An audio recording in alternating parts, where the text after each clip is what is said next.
Ani? Diyos ko, ang anak ko! Paldo, tulungan mo ako! Si Ani! Ay, Diyos ko! Si Ani! Ang nakakaawa kong anak! Ano nangyari sa'yo? Sinong may kagagawan nito? Sinong pangas na gumawa nito sa'yo? Diyos ko, ang anak ko! Patawad! Patawad kung nahuli ako ng dating! Akong gumahasa sa nakababata mong kapatid. Ano naman ngayon? Wala kayong matibay na ebidensya para ipakulong ako. Saka, hindi nyo rin naman yun magagawa dahil mahirap lang kayo. Mga dukha. Walang-wala kayo sa aming pamilya. Kahit anong krimen ang gawin namin, malulusutan namin yon kasi mayaman kami. At higit sa lahat, makapangyarihan. Ani, lumaban ka, anak. Maaaring pipi ka, ngunit maaari ka pang lumaban. Anak, tuturuan kita kung paano mambarang. Simula ngayon, ang pambabarang ang magiging boses mo upang mailabas mo ang nasa saloobin mo. Ngayon, matitikman na nila ang sigaw ng ginahasang piping dalaga. Taon 1900. Antike, si Ani ay isang dalagita na isinilang na kailanman ay hindi nagkaroon ng boses upang ipahayag ang kanyang saloobin. Hindi man makapagsalita, ngunit masipag siya at may mabuting kalooban. Hindi rin maipagkakaila ang kakaiba niyang kagandahan. Maagang nawala ang ama ni Ani dahil sa sakit sa puso, kung kaya lumaki siya at ang kanyang nakatatandang kapatid na si Paldo sa pangangalaga ng kanilang nanay na si Aling Celia, isang babae na kinatatakutan ng ilan sa kanilang lugar dahil sa kanyang pagiging mambabarang. Araw ng Sabado, kagaya ng nakagawian, 4:00 pa lang ng madaling araw ay nagising na si Ani at ang kanyang ina at maagang naghanda ng kanilang almusal. Si Ani ang naghugas ng pinagkainan noong nakalipas na gabi, samantala si Aling Celia naman ang nagsaing at nagluto ng ulam. Habang abala ang mag-ina sa kanilang ginagawa, mahimbing naman na natutulog si Paldo sa kanilang silid. Naglalaway pa ang lalaki at malakas ang paghilik na tila mahimbing ang pagkakatulog. Anak, ikaw na muna ang bahala dito sa bahay. Pupunta muna ako sa tindahan ni Manding. Bibili lamang ako ng kape, ha? Tumango na lamang si Ani dahil sa tinuran ng kanyang ina. Nung mga sandaling yon, nasa bakuran sila. Kaagad siyang sumenyas sa ina na mag-iingat yon. Napangiti si Aling Celia sa kanya marahan na niyakap ang dalagang anak. 18 taong gulang si Ani, hindi man ito nakapagsasalita, ngunit marunong siya ng sign language. Sige na, anak. Pumasok ka na sa loob. Aalis na muna ako. Tumango at ngumiti ang dalaga. Matapos siyang halikan ni Aling Celia sa noo, ay kinuha nito ang pitaka sa bulsa, saka umalis. Nanatiling nakatayo si Ani sa kanyang pwesto at nakatingin sa papalayong bulto ng kanyang ina. Nang tuluyang mawala yon sa kanyang paningin, saka siya nagsimulang maglakad pabalik sa loob ng kanilang bahay. Nakakailang hakbang pa lamang si Ani nang makarinig siya ng mga boses na nagkukwentuhan at nagtatawanan. Napatigil siya at napasulyap kung saan yon nagmumula. Napangiti siya ng masulyapan ang 2 mga kalalakihan na papalapit sa kanyang kinaroroonan. O Ani, magandang umaga sa'yo. Nandiyan bang Kuya Paldo mo? Kaagad namang napatango si Ani dahil sa tanong na yun ni Ruben. Sumenyas pa siya sa 2 kalalakihan na pumasok na sa loob ng kanilang bahay. Ngumiti naman si Ruben dahil doon, saka siya lumapit sa dalaga at bahagya niya pang ginulo ang buhok ng babae. Hindi na nagulat si Ani dahil sa ginawang yon ni Ruben.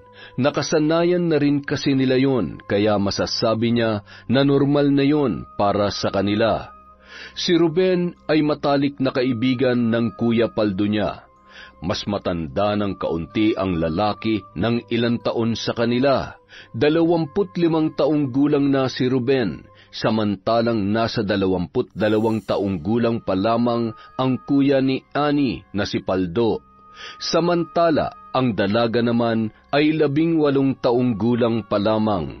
Si Ruben ay nagmula sa mayamang pamilya. Ang pamilya nila ang nagmamay-ari ng pinakamalawak na palayan sa lugar na yon, at maliban doon, pamilya rin nila ang nagmamay-ari ng pabrika ng mga sapatos kung saan nagtatrabaho ang kanyang Kuya Paldo. Ang kasama namang lalaki ni Ruben ay si Jerome. Kagaya ni Ruben, nagmula rin yon sa mayamang pamilya. Mas angat nga lang ng kaunti sina Ruben, at mas matanda ng 3 taon si Jerome sa kanya. Nang makapasok sa loob ang tatlo, ay eksakto namang kalalabas lang ni Paldo sa kanilang silid. Pikit matang napahikab pa ang lalaki at napakamot sa bandang ibaba ng kanyang tiyan. Napatawa naman sina Ruben at Jerome dahil sa inasta ng kanilang kaibigan. Bahagya pang nagulat si Paldo nang marinig ang tawanan ng kanyang mga kabarkada. Ruben, Jerome, ang aga nyo naman yata. Ani, hindi mo man lang ako sinabihan na nandito pala tong mga to. Sira ulo, paano naman makakapagsalita tong kapatid mo pipi nga, hindi ba? Pasensya ka na, Ani ha. Nakalimutan ko. Bakit pala kayo napadalaw dito ng ganito kaaga? Wala, manggugulo lang. Nababagot kasi ako sa bahay. Maliban kay Yaya wala na akong ibang kasama dun. Ganun ba? Nakapag-almusal na ba kayo? Mag-almusal kaya muna tayo. Ani, sumabay ka na sa amin. Kumain na kami, tol. Dito na lang muna kami sa sala ni Jerome. Inosenteng napatingin lang sa 3 mga kalalakihan si Annie. Hindi niya maintindihan ang mga yon, ni hindi niya alam kung ano ba ang pinag-uusapan ng Kuya Paldo niya at ng kanyang mga kabarkada. Namalayan na lamang niya na hinihila na siya sa kamay ng kanyang kuya patungo sa hapagkainan. Halika na, kumain na tayo, Ani. Bahagya pang sumenya si Paldo sa kapatid para maintindihan nito ang kanyang sinasabi. Nang umagang yun, magkasabay na nag-almusal ang magkapatid. Nang matapos sila sa pag-aagahan, eksakto namang kababalik lamang ni Aling Celia. Mabuti naman at nakapag-almusal na kayo ng kapatid mo, Paldo. Nakalimutan ko kasi siyang bilinan kanina na mauna na kayong kumain at huwag niyo na akong hintayin. Opo, Inay. San pala galing tong mga gulay niyo? Dun kay Mang Kanor. Ibinigay niya yan sa akin. Ganun ba? Sa sala na muna ako, Nay, ha? Nandun kasi sina Ruben at Jerome. Nung mga sandaling yon, tahimik na nakikinig ang 2 lalaki ng drama sa debateryang radyo. Habang nakikinig sa drama sa radyo, ay palihim na pinagmamasdan ni Ruben ang kapatid ni Paldo na si Annie. Mukhang napansin din yun ni Jerome dahil bahagya pa niyang siniko ang lalaki at nakangising inaasar. Anong tingin niyan, Ruben, ha? Huwag mo sabihing natitipuhan mo yung piping yan. Ano man pinagsasasabi mo dyan, Jerome? Bakit naman ako magkakagusto sa taong mahirap at hindi makapagsalita? Mag-isip-isip ka nga. Sus, aminin mo na, tol. Alam naman nating dalawa na kahit pipi si Annie ay hindi maitatangging maganda siya at ganun din ang hubog ng katawan niya. Sira ulo. Pasensya na, natagalan ako. Anong pinag-uusapan niyo? Wala. Ano, gusto mo bang sumama sa amin ngayon, Paldo? Saan nyo naman balak pumunta? Sa kabilang baryo, tambay tayo sa basketball court, magpapawis tayo. Kami lang pala, baka kasi mga muy bayabas ka na naman eh. Oy, biro lang yun ha. Ano, tara. Sige, tara. Medyo malapit lamang ang kabilang baryo, ngunit sumakay pa rin silang 3 sa dumaang tricycle. Kung si Paldo lamang ay magagawa niya yung lakarin, ngunit dahil mayaman ang kanyang mga kaibigan, sumakay na lamang sila. Habang nasa biyahe ay panay pa ang biruan ni na Jerome at Ruben, ngunit nananatiling walang imik si Paldo. Makaraan ang 10 minuto, nakarating na sila sa kabilang baryo. Ibinaba sila ng tricycle driver sa mismong harapan ng basketball court. Nagkataon naman na maraming basketballista ang naunang naglalaro doon, kaya napalukot ang mukha ni Ruben, dala ng kanyang pagkainis. Hoy mga hampas lupa, umuwi na nga kayo't maligo. Ang babaho nyo, tingnan nyo nga yung mga kasuotan nyo. Ang babaduy, bakit hindi nyo kami gayahin ni Jerome? Ang ganda ng jersey namin at mamahali ng sapatos. Ano ka ba naman, Ruben? Alam mo namang hindi sila kagaya natin. Hindi nila mabaybili ang ganitong klase ng sapatos at jersey. Palibasa kasi, mga dagay ang mga yan. Hoy, ang yayabang nyo ah. Gusto nyo ba ng suntukan? Suntukan na lang oh. Pasensya ka na pero hindi kami pumapatol sa daga eh. Saka baka mahawa pa kami sa sakit mo. Lumayo ka nga sa amin. Ang baho mo. Ang yayabang nito ah. Porket may kayang mga magulang, ganyan akong umasta. Ay, umalis na nga lang tayo dito mga pre. Bago pa ako makipagbasag ulo sa mga gagong to. Bah, ang yabang nung isang yun ah. Naku Ruben, isumbong mo nga mga yun sa papa mo para palayasin na sa lugar nila. Jerome, tama na yan. Huwag na tayo manggulo rito. Manahimik ka nga, Paldo. Palibasa kasi, mahirap ka rin kaya kinakampihan mo yung mga yan. Hindi namin kailangan ng opinyon mo. Sumunod ka na lang sa amin na parang aso. Anong sinabi mo? Kita mo na, mahirap ka na nga, bingi ka pa. Baka kulang ang kinain mo kaninang almusal sa inyo, ha? Nako, di bali na nga. Sa susunod, bibigyan ko kayo ng bigas. Kawawa naman kayo eh. Teka, tama na nga yan. Tara, mag-basketball na tayo. Palihim na napakuyom ng kamao si Paldo nang tuluyan siyang lagpasan ni Jerome. Inis niyang sinundan ng tingin ang nakatalikod na bulto ni Jerome hanggang sa makarating ito sa mismong gitnang bahagi ng basketball court. Kung hindi pa siya kinindatan ni Ruben, ay hindi pa sana siya susunod sa mga ito. Matagal nang minamaltrato at hinuhusgahan ni Jerome si Paldo, ngunit dahil nga sa mahirap lang yon ay hindi niya magawang labanan ang lalaki. Sa tuwing kinakapos din kasi sila ng pera ay tinutulungan din sila kahit papaano ng kanyang kaibigan, ngunit lagi yung may kasamang panunumbat. Kung gaano kasama ang ugali ni Jerome ay mas masama pa ang ugali ni Ruben. Masakit din ito kung makapagsalita at sobrang napakayabang. Pinalaki kasi siya ng kanyang mga magulang na punong-puno ng luho. Hindi rin malabanan ni Paldo si Ruben dahil natatakot ang lalaki na baka ipatanggal siya ni Ruben sa kanyang trabaho. Pustahan tayo, Paldo. 1-on-1 tayong dalawa. Kapag ako nanalo, didilaan mo tong sapatos ko. Ano? Aba, maganda nga yung naisip mo ah. Pero kapag nanalo naman si Paldo, may pabuya siyang pera. Tama, tama. Ano, Paldo? Payag ka ba? 5,000 ang itataya ako. Ayoko. Kayo na lang. Umaatras ka? Kung gulpihin kaya kita, pati na rin nanay mo mambabarang. Huwag mong idamay ang nanay ko dito. Sige, maglaro tayo. Nagtangis ang mga ngipin ng binata. Mas lalo siyang nagalit noong mga sandaling yon.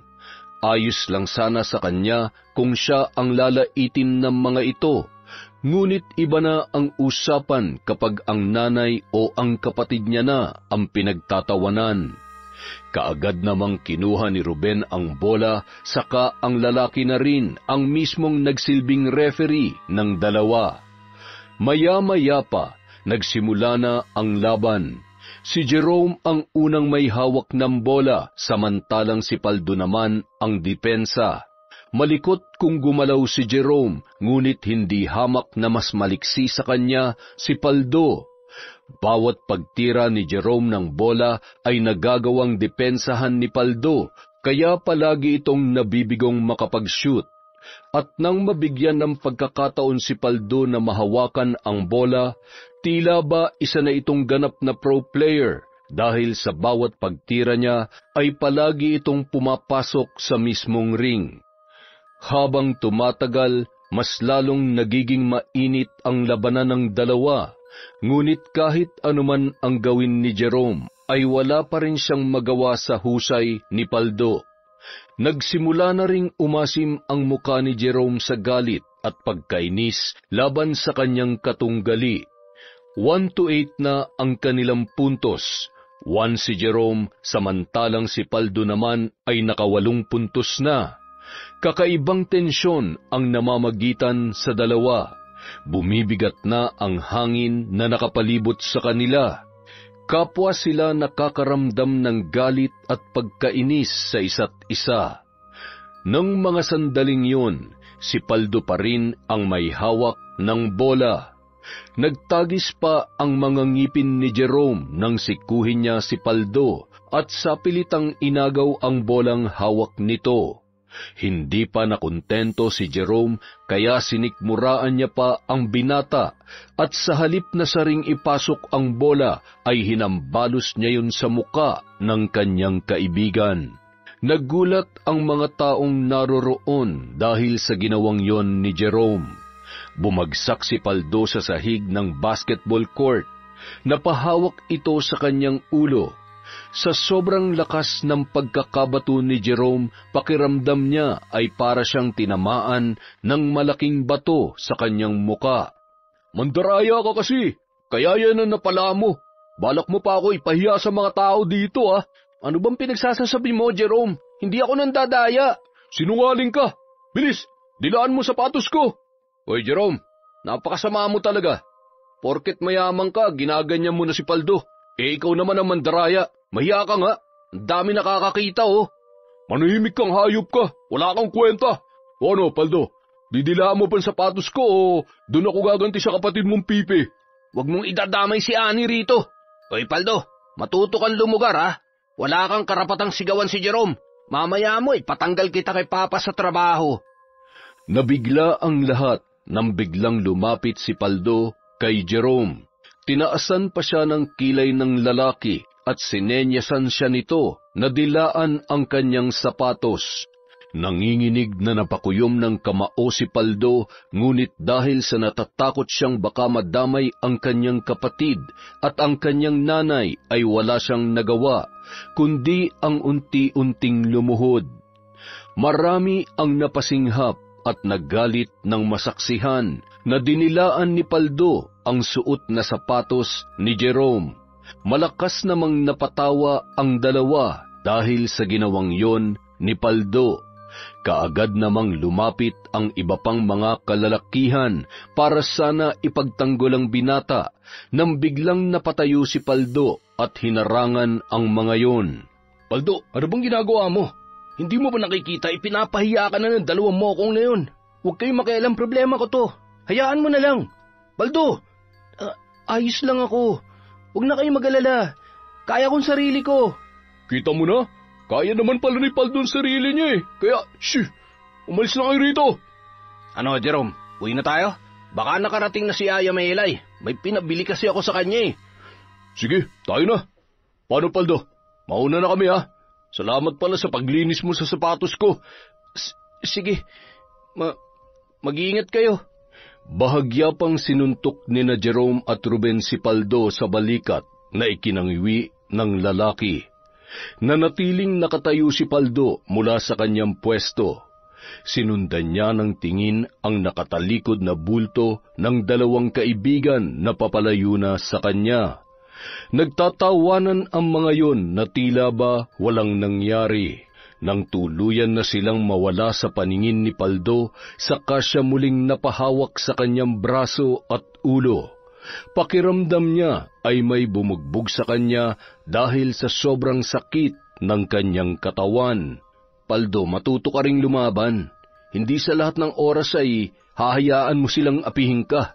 Masasanay ang mga yan. Mga tarantado mga yan eh. Sige tol, salamat ha. Malumanay na nagsimulang maglakad si Paldo papalayo sa basketball court. At mula roon, mag-isa niya yung nilakad pabalik sa kanilang baryo. Napaluhan na lamang si Paldo nang muling sumagi sa kanyang isipan ang mga nangyari. Hindi niya rin maiwasang magalit sa sarili dahil hindi man lang siya gumawa ng paraan upang ipagtanggol yun. Galit na galit siya, ngunit gustuhin man niyang lumaban ay hindi niya pa rin yun magagawa dahil sa takot na baka madamay ang kanyang nanay at ang kanyang kapatid na babae. Nang tuluyang makauwi si Paldo sa kanilang bahay, naabutan pa niya sina Nanay Celia at Ani na naglalaba ng damit sa kanilang bahay. Nakagawian na ng mga ito na sa labas maglaba upang maiwasang bumaha ng tubig sa loob ng kanilang bahay dahil ang sahig nila ay lupa lamang. Napansin ni Paldo na nakangiti ang mga ito at kahit naabala sa kanilang mga ginagawa, ay mukhang masaya pa rin ang dalawa. Napansin ni Aling Celia ang presensya ng kanyang anak na lalaki dahil napasulyap ito kay Paldo sa kanya sinenyasan na lumapit sa kanila. Oh, Paldo, ano nangyari sa'yo? May pasa ka ah. May nakaaway ka na naman ba? Wala po, inay. Aksidenteng tinamaan lang ako ng bola dun sa basketball court. Tumigil ka na kaya sa pakikipaglaro ng basketball, anak? Napapansin ko kasi na sa tuwing naglalaro kay palagi kang umuuwing may pasa sa katawan. Noong nakaraan ay may bukol ka pa nga sa noo at may sugat sa bibig. Ayos lang po ako, inay. Malayo ito sa bituka. Malakas ako. Ano ba kayo? Alam kong malakas ka, anak. Ngunit ang sa akin lamang ay dapat nag-iingat ka. Kumain ka na muna ron sa loob. May natirang kanin at ulam roon. Sige po, nay. Pagkatapos kong kumain, tutulungan ko kayo sa paglalaba ni Ani. Wag na, anak. Magpahinga ka na lang sa silid mo. Patapos na rin kami rito. Pagsulyap niya kay Ani ay nginitian siya noon. Mabilis na tumakbo ang oras. Nung sumunod na araw, 3:00 pa lang ng madaling araw ay nagising na si Aling Celia at maging ang mga anak niyang sina Ani at Paldo. Nakagawian na kasi nilang mag-iina na sa tuwing araw ng linggo ay magsisimba sila. 4:00 na ng umaga nang umalis sila sa kanilang bahay. Sa bayan pa kasi sila magsisimba at 2 baryo rin ang pagitan nito mula sa kanila. Nang dahil sa wala silang sapat na perang pambayad sa tricycle ay nilalakad lang nila ang mahaba-habang daanan bago sila tuluyang nakakarating sa simbahan. Mag-5 na nang sila ay dumating doon. Agaw pansin pa sila ng mangilan-ngilang tao nang makapasok sila sa loob. Hindi na rin bago sa kanila yon dahil sa tuwing nakikita sila ng ibang tao ay talaga namang pinag-uusapan sila. Hindi ba yan yung babaeng mambabarang? Palagi yung pumapasok sa loob ng simbahan, ngunit halang naman ang kaluluwa. Ano pa nga bang maasahan mo sa isang mambabarang? Malamang mamamatay tao yan, hindi ba? Huwag ka na magsalita at baka marinig ka pa nila. Nakakatakot pa naman ang mga yan magalit. Baka wala sa oras ay gantihan nila tayo sa pamamagitan ng barang. Tama ka. Sige, manahimik na lamang tayo bago pa nila tayo marinig. Napailing-iling na lamang si Aling Celia dahil sa tinuran ng 2 matanda. Malamang ay maririnig pa rin niya ang kanilang pag-uusap dahil maliban sa malakas ang kanilang boses ay nasa harapan lang nila nakaupo ang nasabing matatanda. Matagal nang usap-usapan si Aling Celia sa kanilang lugar dahil sa pagiging isa niyang mambabarang. Mayroon ding kumakalat na istorya dati na kaya raw namatay ang kanyang asawang si Manuel ay dahil binarang niya. Ngunit ang totoo ay wala naman talaga siyang kasalanan. May sakit sa puso ang kanyang namayapang asawa at hindi niya gusto na yun ay mawala. Kung hindi lang sana maagang namatay ang kanyang mister, marahil ay maganda rin ang kanilang buhay ng kanyang mga anak. Ayos lang po ba kayo, Nay? Huwag niyo na silang pakinggan. Hayaan yung mga yan. Ayos lamang ako, anak. Huwag ka mag-alala. Napapikit na lamang ng mata si Aling Celia, kaya ganoon na lang din ang ginawa ni Paldo. Taimtim na nagdasal ang mag-iina. Napamulat lang sila ng mga mata nang may dumating na lalaki sa kanilang likuran. Napapitlag pa si Annie nang may umakbay sa kanya at nang sulyapan niya ito ay sumalubong ang nakangising muka ni Ruben. Oh, Ruben, nandito ka pala. Oh, kanina pa ako rito. Nauna pa nga ako sa inyo eh. Nandun sila papa sa unahan. Ah, ganun ba? Nang matapos ang misa, sumabay sa kanila si Ruben sa paglabas. Huminto lang sila sa mismong harapan ng simbahan upang hintayin ang mga magulang ng binata. Mula sa malayo, natanaw ni Aling Celia ang mayamang mag-asawa na palabas ng simbahan. Sa kasuotan pa lamang ng mga ito ay malayong malayo na sa itsura nila.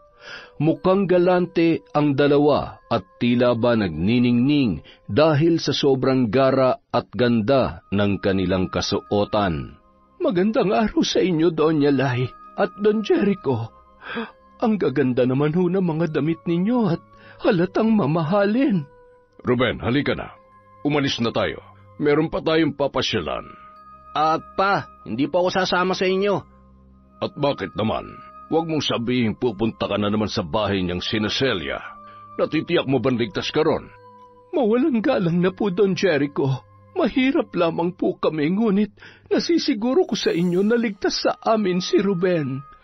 Mabuti sana kung mahirap lang kayo. Ang problema ay, hindi ba isa kang mambabarang?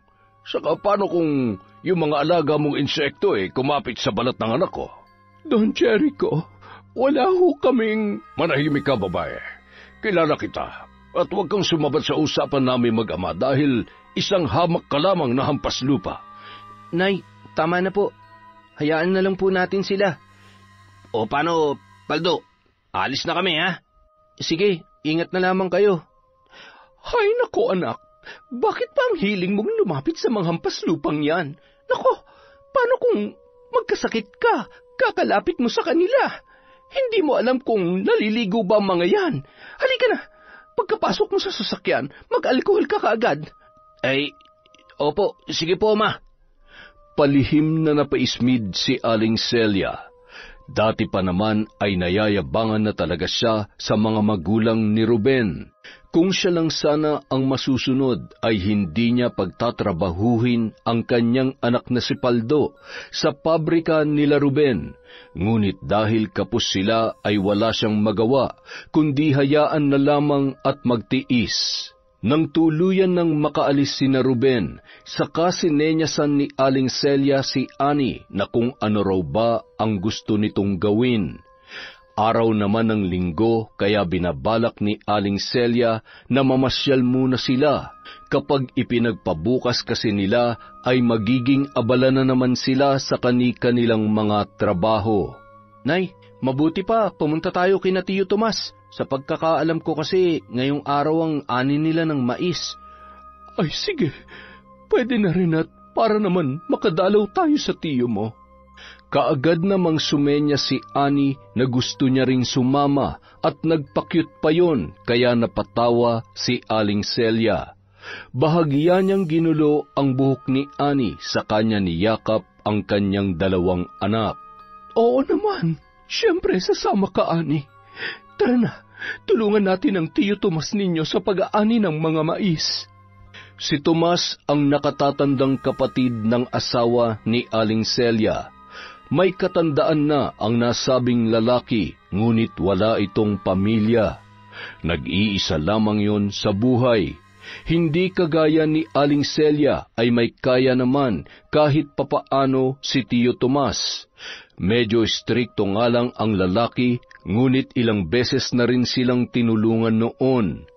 Mula sa bayan ay tinahak ng mag-iina ang daan patungo sa kabundukan.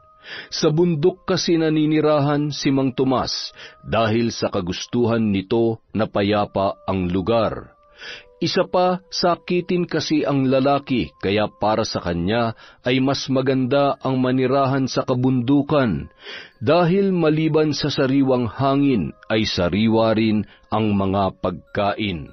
May kalawakan ang bukid na inaasikaso ni Mang Tomas. Hindi siya ang nagtatanim doon, kundi kumukuha siya ng mga tao na pwedeng upahan para magtanim sa kanya. Isa na si Paldo sa tumutulong sa matanda sa pagtatanim. Nang makarating sa bukid sina Aling Celia, ay agad nilang nasulyapan ang maliit na kubo ng matandang lalaki. Tuwang-tuwa pa si Ani nang makita niya si Mang Tomas na nakaupo sa duyan nito. Kaagad na tumakbo ang dalaga palapit sa kanyang tiyuhin. Sa dalawang magkakapatid, si Ani ang pinakamalapit kay Mang Tomas. "O Celia, napadaan kayo." Sabi kasi ni Paldo na ngayong araw daw kayo mag-aani ng mais. Balak sana ng mga bata na tumulong. "Ay nako, hindi pa ngayon. Sa Miyerkules pa." Ay, ganoon po ba? Pasensya na po, Nay. Akala ko kasi ngayon yun eh. Sa Miyerkules pa po pala. Nakapag-agahan na ba kayo? Pumasok muna kayo sa loob ng kubo ko. Tamang-tama, nagluto ako kanina ng nilagang saging. Ipagtitimpla ko rin kayo ng kape. Tulungan ko na po kayo, Tiyo. Ani, halika rito. Sige, halika kayo. Pumasok kayo sa loob. May natira pa akong kanin riyan. Baka gusto nyo rin kumain. Ito bagoong. Masarap tong ipari sa saging, Nay. May pagka-istrikto man si Mang Tomas, ngunit hindi maitatanggi na may mabuting kalooban pa rin siya, lalo na sa kanyang mga pamangkin. At dahil hindi naman pala araw ng kanilang pag-aani ng mais, napagpasyahan na lamang ng mag-iina na manatili muna sila sa kubo ni Mang Tomas at makipagkwentuhan. Sa sobrang pagkalibang ng mga bata, hindi man lamang nila namalayan ang mabilis na pagtakbo ng oras. Pasado 3:30 na ng hapon nang magpaalam sila kay Mang Tomas para umuwi. Pinadalhan pa sila ng matandang lalaki ng suka na gawa sa tuba, na siyang paborito ng dalagang si Ani. Makalipas ang 4 na araw, Huwebes, masama ang panahon ng tanghaling yun. Makulimlim ang kalangitan at malakas ang hangin na tila ba nagbabadyang bumuhos ang napakalakas na ulan. Nang mga sandaling yun, nasa sala sina Ruben, Jerome at Paldo. Masama kasi ang lagay ng panahon kaya hindi na pumasok sa trabaho ang binata. Tahimik na nakikinig ng balita sa debateryang radyo ang tatlo nang biglang pumasok sa loob ng bahay si Ani. May buhat pa na isang basket ang dalaga na puno ng mga nilabhang damit. Nakita naman yon ni Aling Celia na nasa pintuan ng kusina. Paldo, pakitulungan mo nga yung kapatid mo sa pagbuhat ng basket. Alam mo namang mabigat yan. Ay, pasensya na po, Nay. Nalibang kasi ako sa pakikinig ng balita sa radyo. Akin na yan, Ani. Ako na magdadala sa kwarto. Napailing-iling naman si Aling Celia bago nito binalikan ang niluluto sa kusina.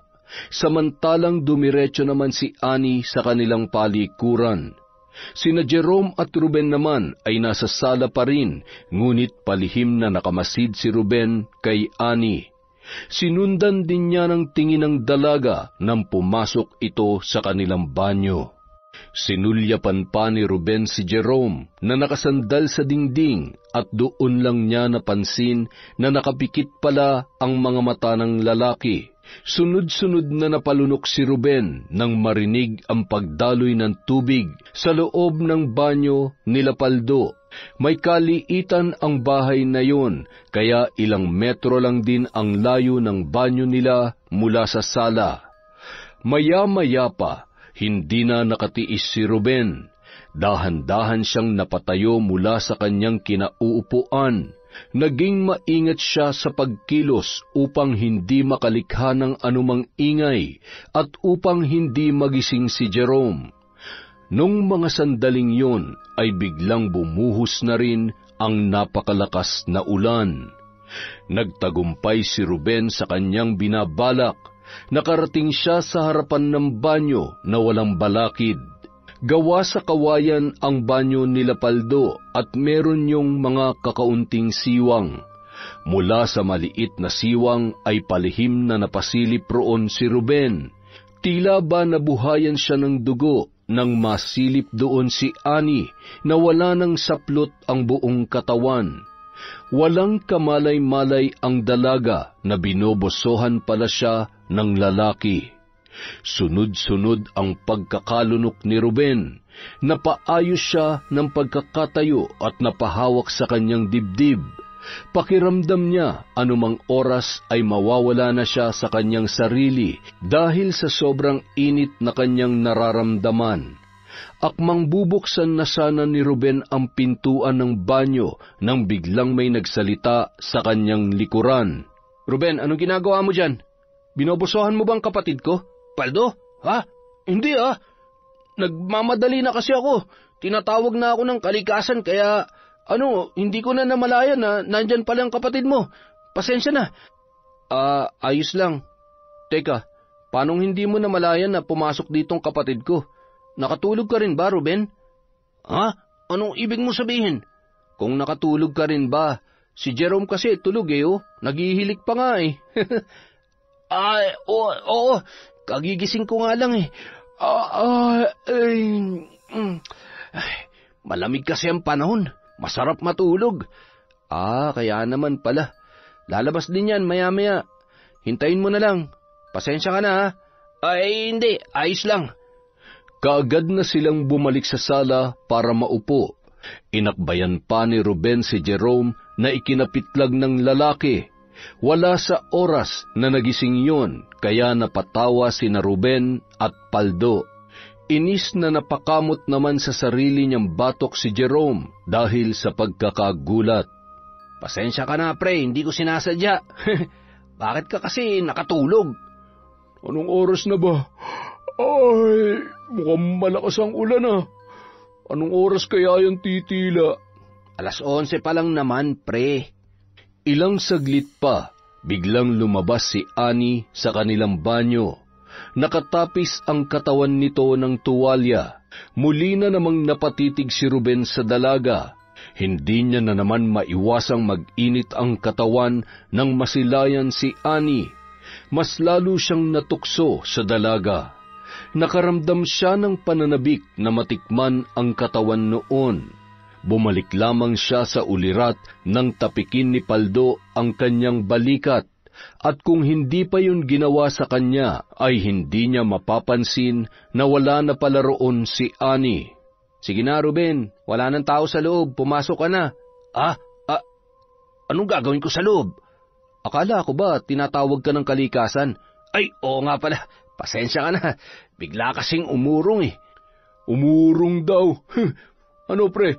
Huwag mo sabihin pinagnanasaan mo si Ani kanina habang natutulog ako. Si Raulo, manahimik ka dyan. Paldo, anak, tawagin mo na mga kaibigan mo at si Ani. Kakain na tayo. Ano, Ruben? Kakain ka ba? Malakas ang ulan at gutom na rin naman ako. May magagawa pa ba ako? Sige, ikaw na lang ang kumain. Ako, ayoko. Natigilan si Jerome nang malanghap ang amoy ng niluluto ni Aling Celia. Pinakbit na may manok ang niluto ng ginang. Sa amoy pa lang ay hindi sinasadyang nakaramdam ng pagkatakam si Jerome. Pakiramdam niya ay bigla na lamang siyang nagutom, kaya wala sa oras na napatayo at nauna pa kina Paldo at Ruben na tumungo sa hapagkainan. Napailing-iling naman na sumunod si Ruben sa lalaki.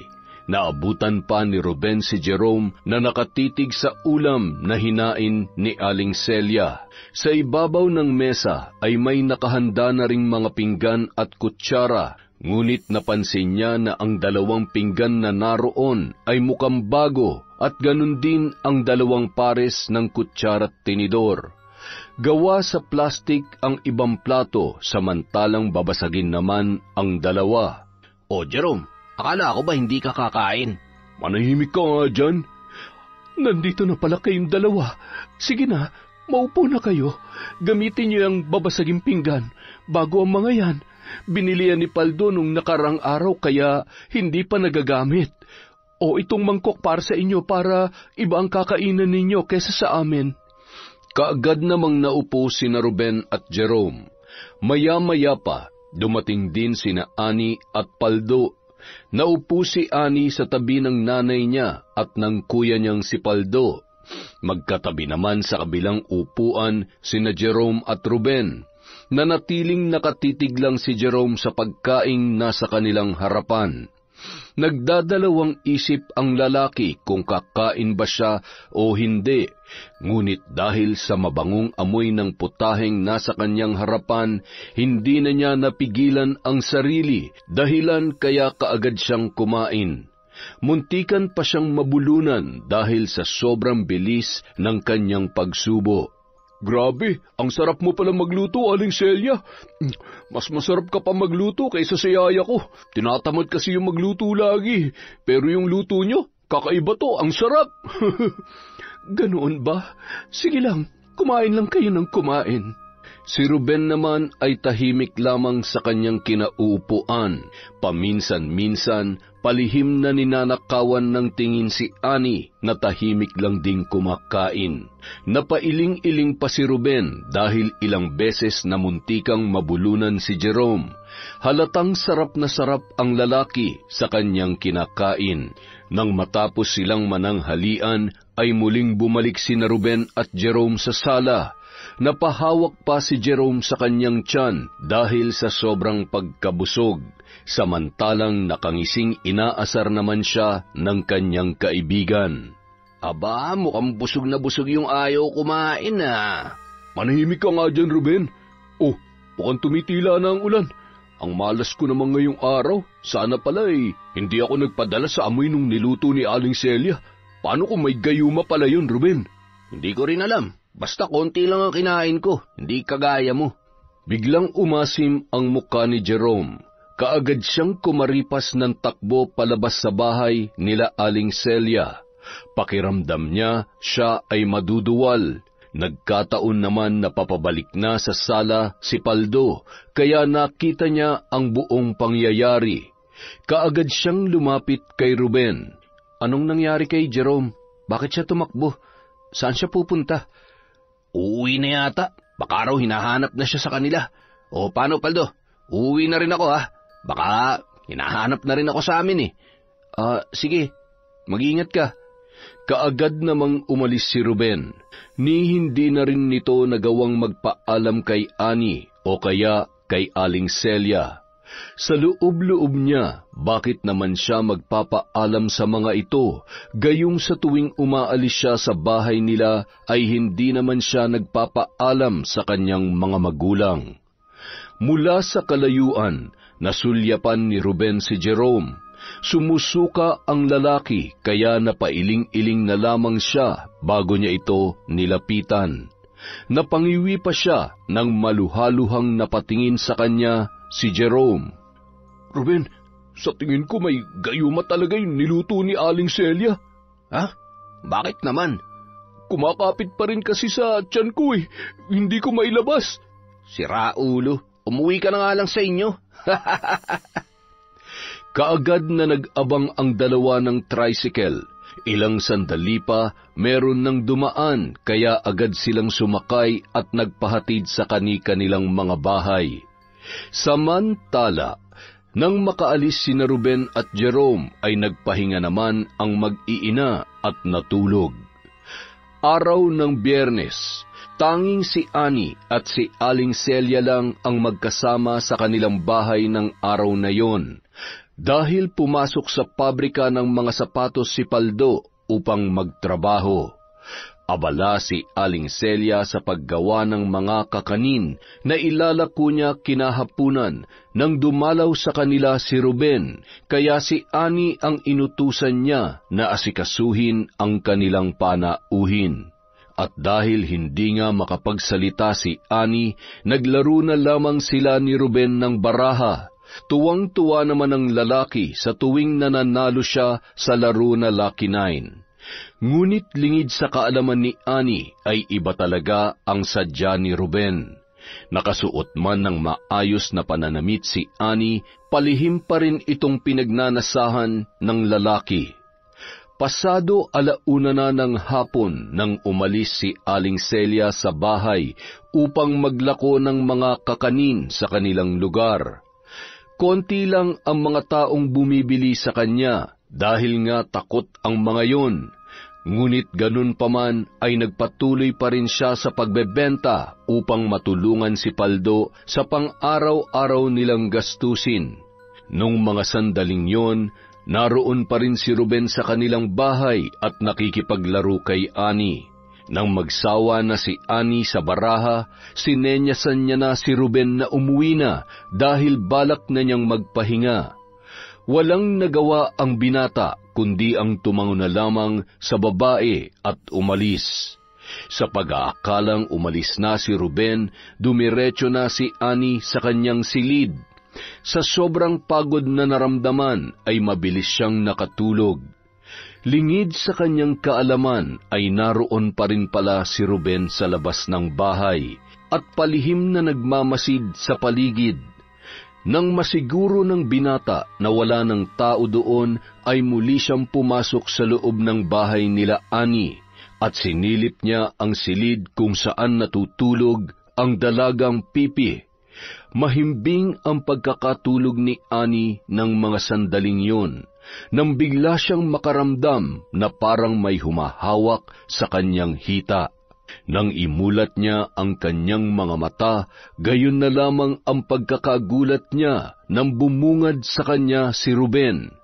Hubot-hubad na nakatayo ito sa kanyang harapan habang hinihimas ang kanyang katawan.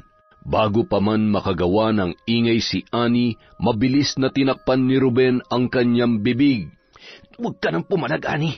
Kahit na sumigaw ka pa, wala rin naman makakarinig sa'yo kasi nga pipi ka, di ba? Hayaan mo na lamang ako sa gusto ko dahil natitiyak ko sa'yo na masasarapan ka rin sa gagawin natin. Matagal na kitang pinagnanasahan, Ani. Pipi ka man, pero hindi ko may tatanggi na baliw ako sa muka at katawan mo. Sabik na ako matikman ka, Ani. Huwag ka nang pumalag. Marahas na hinubaran ni Ruben ng damit si Ani at ng araw din yon ay walang awa niyang ginahasa ang kaawa-awang dalagang Pipi. Sinubukan pa ni Ani na manlaban, ngunit hindi hamak na mas malakas si Ruben kumpara sa kanya. Walang nagawa ang dalaga kundi ang umiyak ng umiyak habang binababoy siya ng lalaking tinuring pa naman din niyang kaibigan. Nang magsawa na si Ruben sa ginawa niya kay Ani, saka siya nagsuot ng damit. Hoy, Ani, huwag mong susubukan magsumbong sa kapatid mo o kaya sa nanay mo. Kung hindi, papatayin ko silang dalawa. Tandaan mo yan, binabalaan kita. Saka sa susunod, kapag gagawin natin to, sana naman huwag ka na umiyak sa sobrang sakit. Umiyak ka na lang sa sobrang sarap. Ang sarap mo, Ani. Babalikan ulit kita sa susunod, ha? Matapos yun sabihin ni Ruben, nagmadali na siyang umalis kina Ani. Samantala, ang babae naman ay naiwan sa silid nito na walang tigil sa pag-iyak. Nasa ganoong kalagayan ang dalaga nang makabalik si Aling Celia kasama ang anak niyang si Paldo. Halos 2 oras at kalahati rin kasing nawala si Aling Celia dahil nag-ikot-ikot sa baryo at naglako ng mga kakanin. Nagkataon na nagkasalubong sila ni Paldo sa daan, kaya sabay silang umuwi. Dumaan pa sila sa tindahan ni Aling Pursing para ibili ng pasalubong si Ani, ang paborito nitong cream stick. Nang makauwi na sina Aling Celia sa kanilang bahay, hinanap niya agad ang kanyang anak na dalaga. Nasaan kaya si Ani, Nay? Nakatulog siguro sa kwarto niya. Ani, anak, tingnan mo, may pasalubong kami sa'yo ng Kuya Paldo mo. Ipagtitimpla ko po muna kayo ng kape, Nay. Ilang beses tinawag ni Aling Celia ang pangalan ng kanyang bunsong anak, ngunit nagtaka siya dahil walang Ani na sumalubong sa kanya. Naisip ni Aling Celia na baka nasa kwarto nito ang kanyang anak na dalaga at nagpapahinga, kaya sa isiping yon ay dali-dali siyang tumungo sa silid ni Annie, ngunit nabigla siya sa kanyang naabutan. Pagkabukas pa lamang ni Aling Celia ng kurtina na nakaharang sa kwarto ni Annie, ay gayon na lamang ang pagkagulat niya nang bumungad sa kanya ang dalaga na nakahandusay sa banig at umiiyak. Hubot-hubad ang katawan nito, ngunit ang mas nakaagaw ng pansin ni Aling Celia ay ang patak ng dugo na nasa higaan ng kanyang dalagang anak. Sa sobrang pagkagulat ay nabitawan ni Aling Celia ang kanyang hawak-hawak. Agad siyang napatakbo papalapit kay Annie at napahikbing niyakap ng mahigpit ang anak na babae. Diyos ko po, Annie! Anak, ano nangyari sa'yo? Annie! Ay naku, Diyos ko, ang anak ko! Paldo, tulungan mo ako! Si Annie! Annie! Ang kaawa-awa kong anak, ano nangyari sa'yo? Sino may kagagawa nito sa'yo? Sino mapangahas na gumahasa sa'yo? Ay naku, Diyos ko, ang anak ko! Patawad kung nahuli ako ng dating. Nay? Annie, ano nangyari sa'yo? Nay, ano po nangyari? Hindi ko alam, Paldo. Bilis, humingi ka ng tulong sa labas. Bibihisan ko munang kapatid mo. Dalhin natin siya sa pagamutan. Natatarantang napatakbo sa labas ang binata. Kaagad siyang nag-abang ng tricycle na kanilang masasakyan. Napahilamos pa si Paldo sa kanyang muka at galit na galit sa mga nangyari. Hindi niya maiwasang makaramdam ng pagkamuhi sa sinumang gumawa ng karahasang yon sa nag-iisa niyang kapatid. Nang hapon ding yon, sinugod nila si Annie sa pinakamalapit na pagamutan sa kanilang lugar. Balisa at iyak pa rin ng iyak ang dalaga. Kung hindi pa siya tinurukan ng pampakalma, ay hindi pa yon titigil sa kakaiyak. At dahil wala namang sapat na pera ang mag-ina, hindi rin sila nagtagal sa pagamutan. Mabigat man sa kalooban ng ginang, ay inuwi na nila si Annie. Anak, sino ba may gawa nito sa'yo? Bakit ayaw mong sabihin? Kailangan niyang pagbayaran ng ginawa niyang ito. Sunod-sunod na napailing si Annie at humagulgol na naman ng iyak. Kahit anong sabihin ni na Aling Celia at Paldo ay ayaw pa ring umamin ng dalaga kung sino ba ang taong gumahasa sa kanya. Ang pangyayaring yon ay nag-iwan ng matinding trauma kay Annie. Palagi itong nagkukulong sa kanyang silid at halos hindi makakain ng tama, kaya sapilitang napahinto si Aling Celia sa paglalako ng mga kakanin upang mabantayan ang kanyang anak. Ilang beses din dumalaw sina Ruben at Jerome sa bahay nila Annie, ngunit maging ang mga ito ay ayaw tingnan man lang ang piping dalaga. Isang gabi, mahimbing na natutulog noon si Paldo nang makarinig siya ng mahinang ungol na nagmumula sa kwarto ng kapatid niya, kaya agad na napabalikwas ng bangon ang binata at patakbong pumasok sa loob ng silid ng kanyang kapatid. Ngunit ganun na lamang ang galit niya nang maabutan niya si Annie na ginagahasa ng taong hindi niya inaasahang makita. Napatakbo si Paldo papalapit sa mga ito, sa kanya marahas na tinulak si Ruben. Dahil sa sobrang galit na kanyang naramdaman, mabilis at sunod-sunod na sinuntok ni Paldo si Ruben. Mukhang hindi yun napaghandaan ng binata dahil hindi ito nakapanlaban at mabilis na bumagsak. Hayop ka! Walang hiya ka! Bakit mo ginahasa ang kapatid ko? Isusumbong kita sa mga pulis. Ipapakulong kitang tarantado ka. Ipapakulong? Paano mo ako ipapakulong mga pulubi kayo? Napakadali kong gawa ng paraan na itanggi ang sinasabi mo. Mga dukha kayo. Kami mayaman. Kahit anong gawin naming krimen, makakalusot pa rin kami. Dahil may kaya ang pamilya namin at higit sa lahat, makapangyarihan. Napakasama mo. Papatayin kita. Ano nangyayari rito? Ani, anak, Ruben, gabing-gabi na bakit nandito ka? Ikaw ang gumahasa sa anak ko. Bago pa man muling makalapit si Paldo kay Ruben, ay mabilis yung tumayo, saka nito marahas na itinulak si Aling Celia at patakbong tumakas. Ni walang suot na kahit na ano ang lalaki habang ito ay tumatakbo. Hindi na nagawa pang habulin ni Paldo si Ruben dahil sa kalagayan ng ina. Sa halip ay tinulungan niya si Aling Celia na tumayo. Napahagulgol naman ng iyak ang ginang at si Ani dahil sa nangyari ng gabing yon. Halos hindi rin makapaniwala si Paldo na si Ruben pala ang lalaking gumahasa sa kanyang kapatid. Kinabukasan, agad na lumapit ang mag-inang sina Paldo at Aling Celia sa mga pulis upang magsampa ng kaso laban kay Ruben.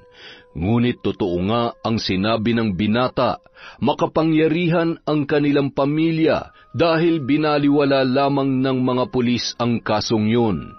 Hindi nila hinuli o pinuntahan man lamang si Ruben sa kanilang bahay. Sumugod sina Aling Celia at Paldo kina Ruben, ngunit ang ama lamang ng binata ang kanilang nakaharap. Napakawalang hiya ng anak mo, Jericho. Ipapakulong ko siya. Wala kang karapatang sabihan ng ganyan ng anak ko, Celia. Sa tingin mo ba may maniniwala sa inyo na ginahasa ng anak ko ang pipi mong anak? May ebidensya ba kayo, ha? Mga hayop kayo. Ikaw nga pala, Paldo. Tanggal ka na sa trabaho. Umalis na kayo rito bago ko pa kayo ipakulong. Bilisan ninyo. Umiinit ang ulo ko. Walang nagawa sina Aling Celia at Paldo kundi ang umalis na lamang. Nang makauwi ang dalawa ay ganun na lang ang pagkagulat nila nang maabutan nila si Ani na nasa sala at tahimik na nagbabasa ng lumang aklat. Nang suriin ni Aling Celia kung ano ang aklat na yun, siya ay nabigla nang mapagtanto na aklat yun ng mga mambabarang. Ani, anong ginagawa mo? Masyado yung mapanganib. Paldo, hayaan mo siya, anak. Pero Nay, hayaan mo siya. Masyado makapangyarihan ang pamilya ng mga hayop na yon. Kaya ano man ang gawin natin, ay hindi natin mabibigyan ng hustisya ang ginawa nila kay Ani. Hayaan mong si Ani na mismo ang gumanti sa kanila. Pero Nay, Ani, sige, lumaban ka, anak. Maaaring pipi ka, ngunit maaari ka pa rin lumaban. Anak, tuturuan kita kung paano mambarang. Simula ngayon, ang pambabarang ang magiging boses mo upang mailabas mo ang nasa saloobin mo. Nang mga sandaling yun, nanlilisik ang mga mata ni Aling Celia. Maging siya ay labis niyang kinamumuhian si Ruben at maging ang pamilya nito. Hindi niya hahayaan na habang buhay silang api-apihin ng mga taong yon. Simula ng araw na yon, nagsumikap si Ani na matutunan ang pambabarang. Wala siyang araw na pinapalampas upang matuto. Nagliliyab ang galit at pagkamuhi sa puso ng dalaga. Samantala, problemado naman sina Aling Celia at Paldo dahil walang mahanap na trabaho.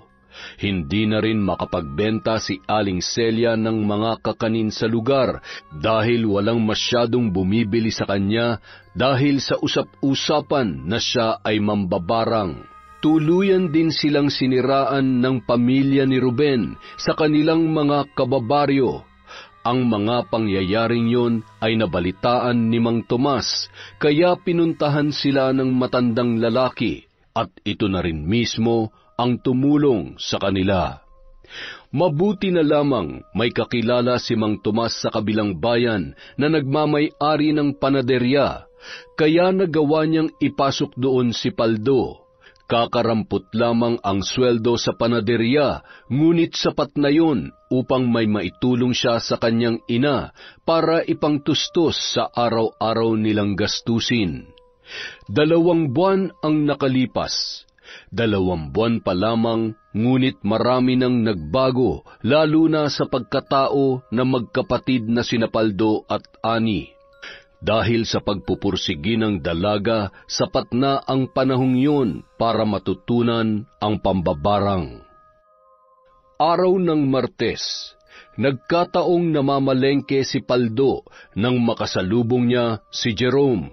Simula kasi nang mangyari ang alitan nila ni Ruben, hindi na rin nakikipag-usap sa kanya ang binata. Nakangising nilapitan pa siya ni Jerome at tiningnan mula paa hanggang ulo. "Hindi ka pa rin nagbabago, Paldo. Hampas lupa ka pa rin." Ano naman sa'yo? "Ang balita ko hindi niyo raw nagawang ipahuli yung taong gumahasa sa kapatid mo. Ano nga ba naman ang laban niyo pagdating sa mga kaso na yan? Mahirap kayo. Saka, buti nga may pumatol pa sa kapatid mo." "Anong sabi mo? Tarantado ka, papatayin kita!"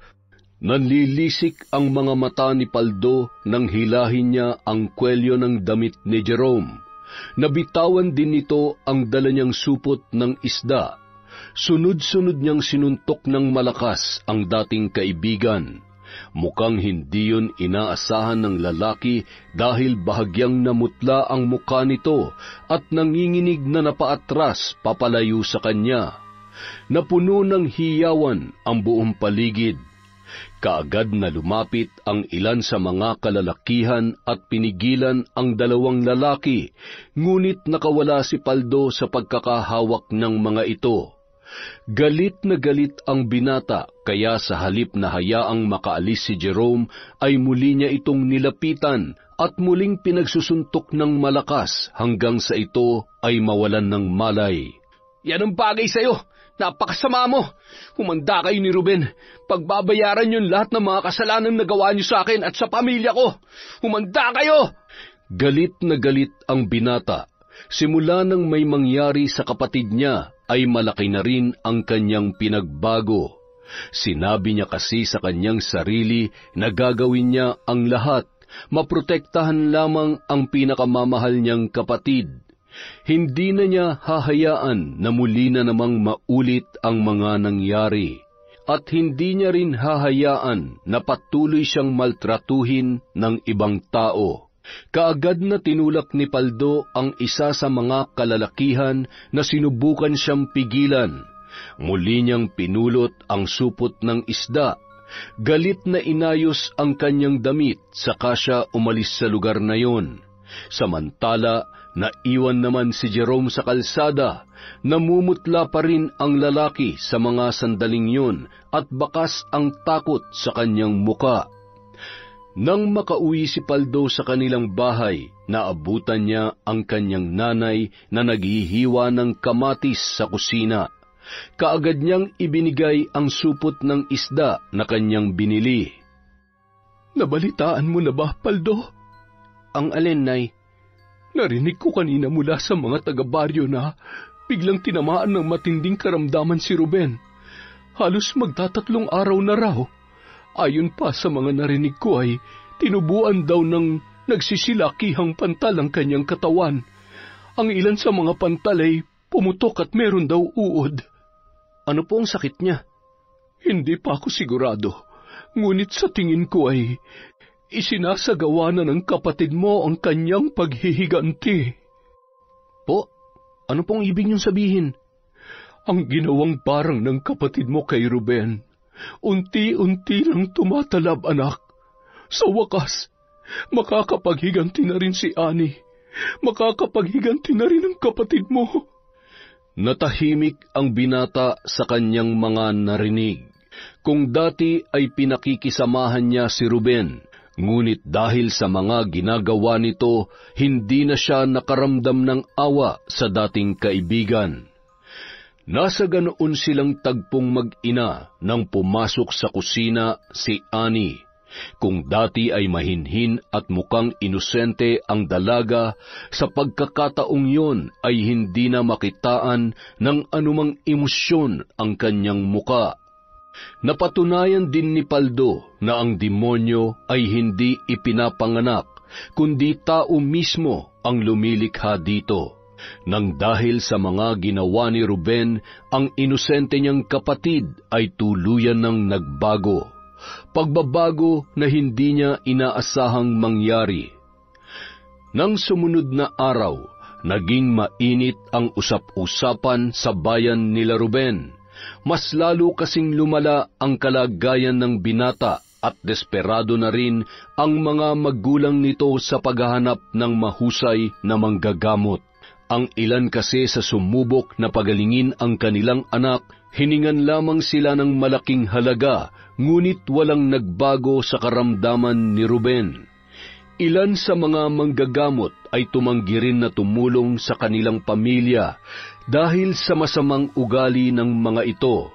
Maraming tao ang may gusto sa pamilya nila dahil makapangyarihan, ngunit higit na mas marami ang may galit sa kanila, lalo na ang kanilang inalipusta at minaltrato.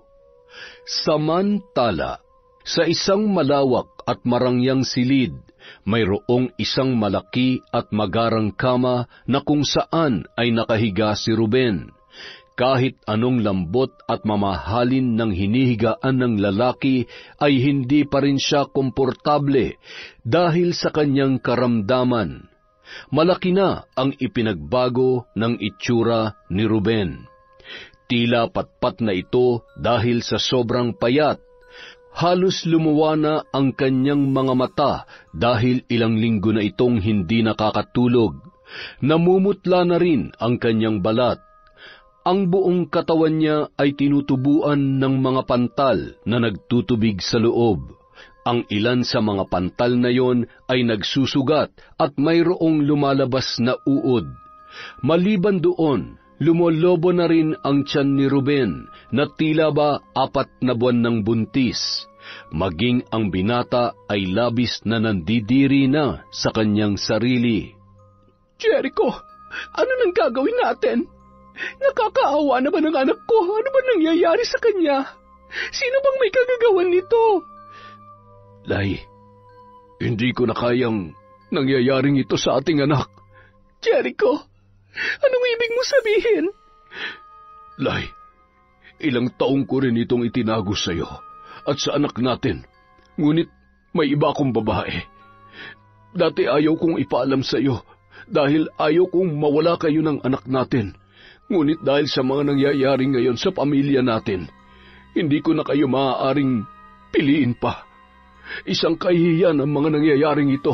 Ayoko na. Iiwan ko na kayo ni Ruben. Namilog ang mga mata ng Donya nang marinig niya yon sa kanyang asawa. Bago pa man siya makapagsalita, ay agad siyang tinalikuran ng mayamang lalaki at walang pasabing umalis ng bahay. Halos mabaliw ang babae dahil sa mga nangyayari at ganoon din si Ruben. Hindi niya matanggap na ang dating marangya at perpekto nilang buhay ay masisira lamang sa isang iglap. Ano bang nangyayari sa akin? Sobrang sakit.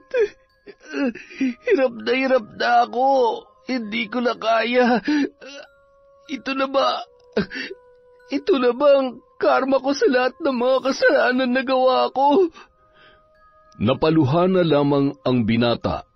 Muling sumagi sa kanyang isipan ang lahat ng mga kasalanang nagawa niya, lalo na ang nagawa niya kay Ani at sa kapatid nitong si Paldo. Maya-maya pa, biglang sumuka ng dugo si Ruben na may kasamang 2 malalaking langaw. Nataranta naman ang kanyang ina dahil doon, kaya agad niyang nilapitan ang anak. Anak, Ruben, Diyos ko, tulungan niyo po kami. Ano na ang gagawin namin? Ayos lang ako. Huwag niyo ako masyadong alalahanin. Kasalanan ko rin naman to at marahil ay ito na po ang karma ko, Ma. Anak, huwag mong sabihin yan. Lumaban ka. Para sa akin. Para sa atin. Hindi na nakapagsalita pa si Ruben.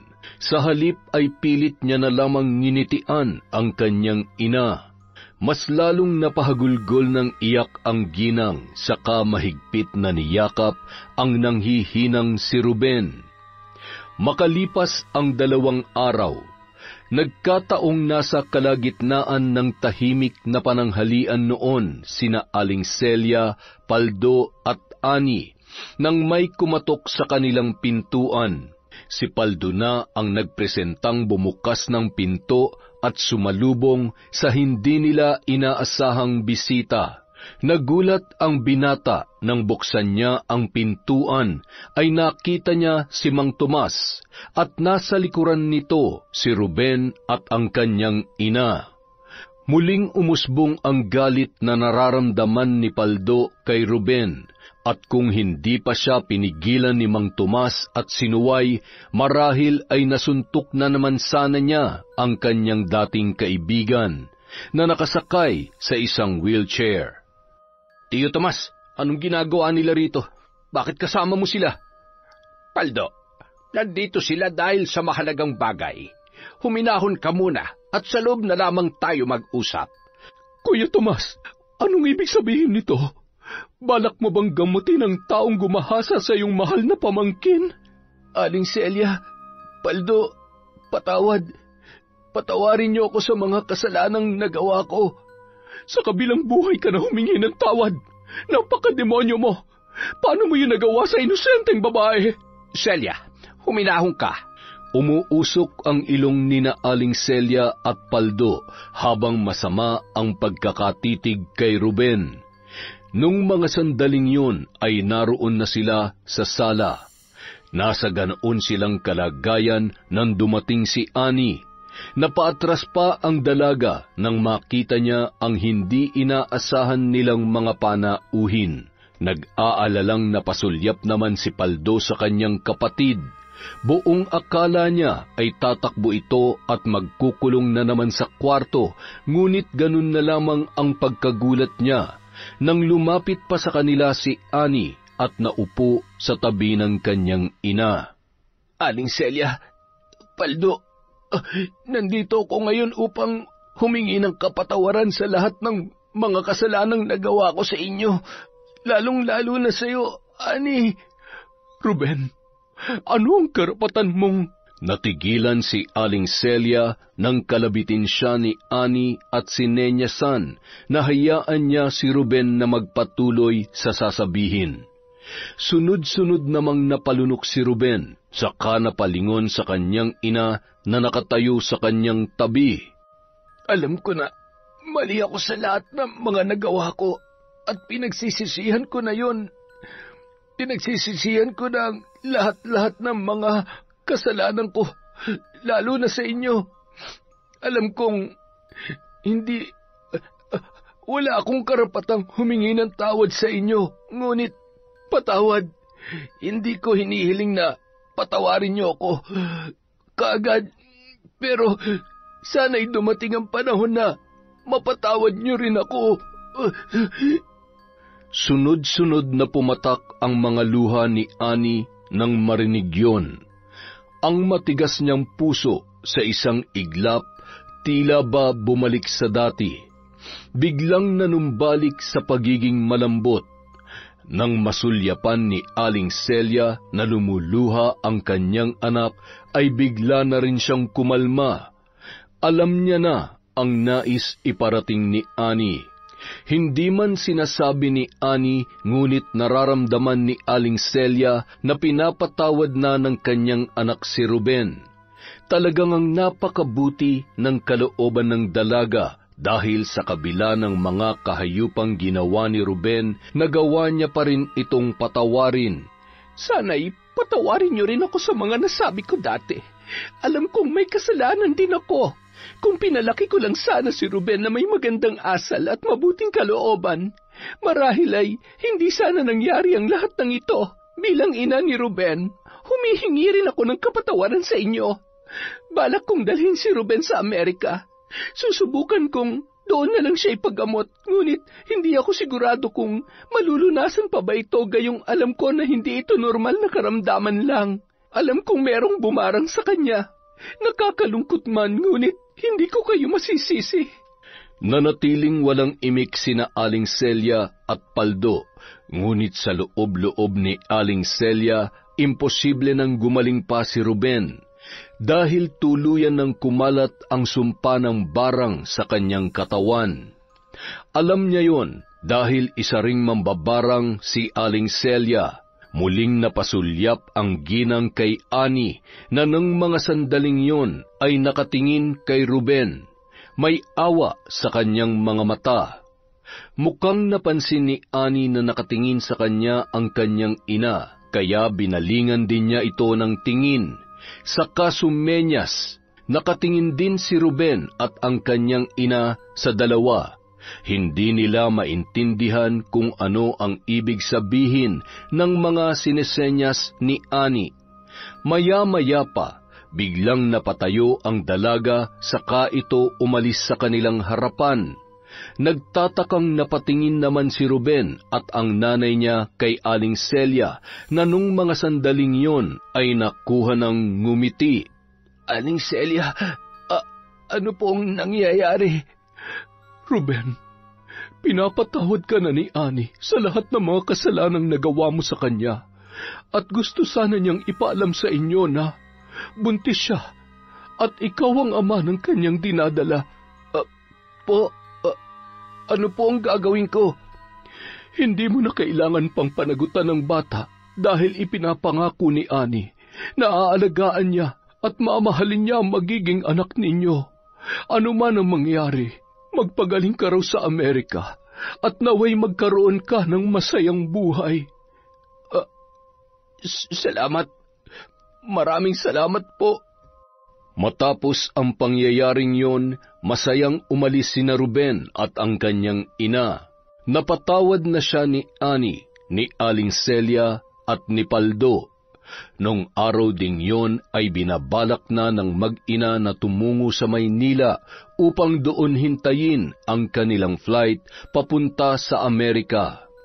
Subalit nang makarating sina Doña Lai at Ruben sa bahay nila ay biglang bumagsak si Ruben at sa pagkakataong yon ay alam na ni Ruben ang kanyang sasapitin.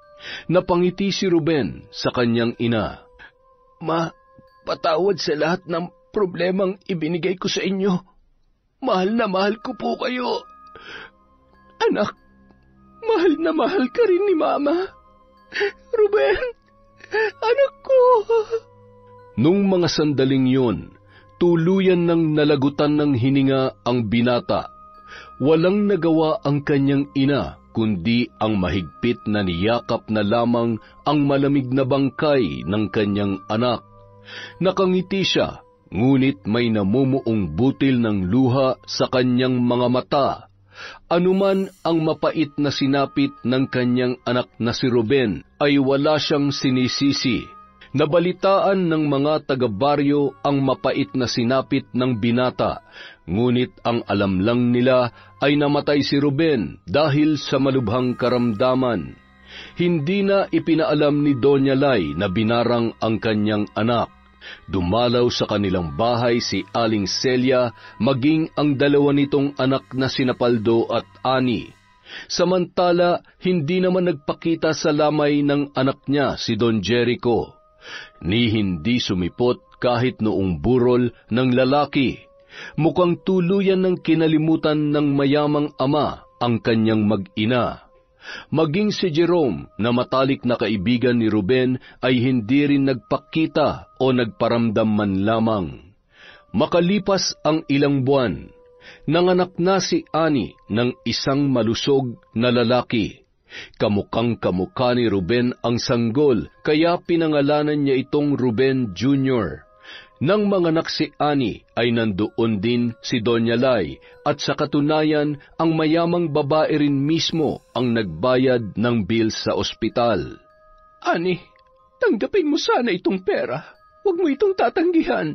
Kay Ruben ang lahat ng ito, pero ngayon para na ito sa kanyang anak. Gamitin mo yan para sa pag-aaral niya. Siya nga pala, sa makalaway aalis na ako rito sa atin. Sa Maynila na ako maninirahan.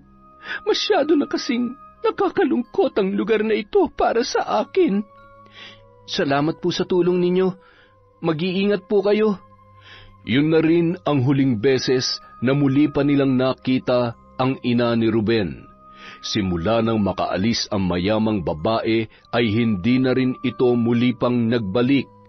Maging ang mga ari-arian na naiwan nila ay tuluyan niya na ring inabandona. Kagaya ng ipinangako ni Ani kay Ruben, inalagaan at minahal niya ang anak nito.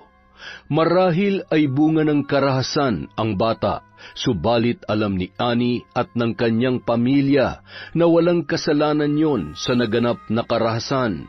Napatawad na rin naman niya si Ruben, kaya wala ng dahilan upang magkaroon siya ng galit sa kahit na sino man.